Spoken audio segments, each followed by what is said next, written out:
నమస్కారం. వనవానికి స్వాగతం. ఈరోజు వార్తలలోని ముఖ్యాంశాలు. మహిళల ఆరోగ్యంపై ప్రత్యేక దృష్టి సారించిన రాష్ట్ర ప్రభుత్వ ఆదేశాల మేరకు కొంకుదూరు ప్రాథమిక ఆరోగ్య కేంద్రంలో గర్భాశయ ముఖద్వార క్యాన్సర్, సర్వైకల్ క్యాన్సర్ నివారణ మరియు అవగాహన కార్యక్రమం మంగళవారం జరిగింది. ఈ కార్యక్రమంలో భాగంగా 14-15 సంవత్సరాల వయసుగల 9 మంది బాలికలకు వైద్య అధికారిని డాక్టర్ విజయలక్ష్మి మరియు గణేష్ పట్నాయక్ ఆధ్వర్యంలో హ్యూమన్ ప్యాపిల్లోమా వైరస్ హెచ్పివి టీకాను వేశారు. ఈ సందర్భంగా డాక్టర్ విజయలక్ష్మి మాట్లాడుతూ, గర్భాశయ ముఖద్వార క్యాన్సర్ అనేది మహిళలకు అత్యంత ప్రమాదకరమైన వ్యాధులలో ఒకటని, అయితే దీనిని సరైన సమయంలో టీకా తీసుకోవడం ద్వారా మరియు ముందస్తు పరీక్షల ద్వారా నివారించడం సాధ్యమని తెలిపారు. దేశవ్యాప్తంగా కేంద్ర, రాష్ట్ర ప్రభుత్వాలు ఈ క్యాన్సర్ నిర్మూలనకు ప్రత్యేక చర్యలు చేపట్టాయి. ఇందులో భాగంగానే 14 ఏళ్లు నిండిన బాలికలకు ఈ టీకాను ఉచితంగా అందిస్తున్నాము అని ఆమె పేర్కొన్నారు.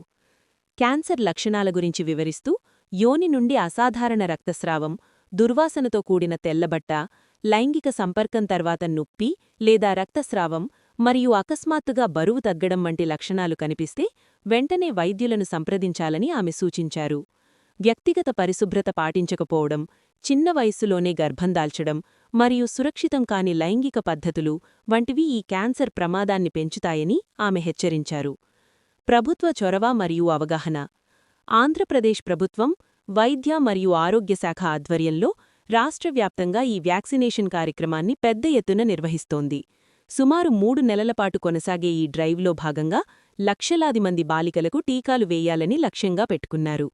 తల్లిదండ్రుల సమ్మతితో ఆధార్ కార్డు ఆధారంగా వయస్సును నిర్ధారించుకుని ప్రాథమిక ఆరోగ్య కేంద్రాలలో ఉదయం 9 గంటల నుండి మధ్యాహ్నం 2 గంటల మధ్య ఈ వ్యాక్సిన్ను అందిస్తున్నారు.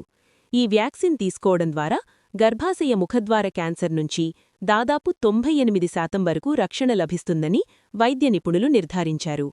లైంగికంగా చురుకుగా మారడానికి ముందే, ముఖ్యంగా 9 నుండి 14 సంవత్సరాల వయస్సులో టీకా తీసుకోవడం వల్ల గరిష్ట ప్రయోజనం ఉంటుందని ప్రపంచ ఆరోగ్య సంస్థ కూడా సిఫార్సు చేస్తోంది. ఈ కార్యక్రమంలో వైద్య సిబ్బంది, ఆశా కార్యకర్తలు మరియు స్థానిక ప్రజలు ఉత్సాహంగా పాల్గొన్నారు.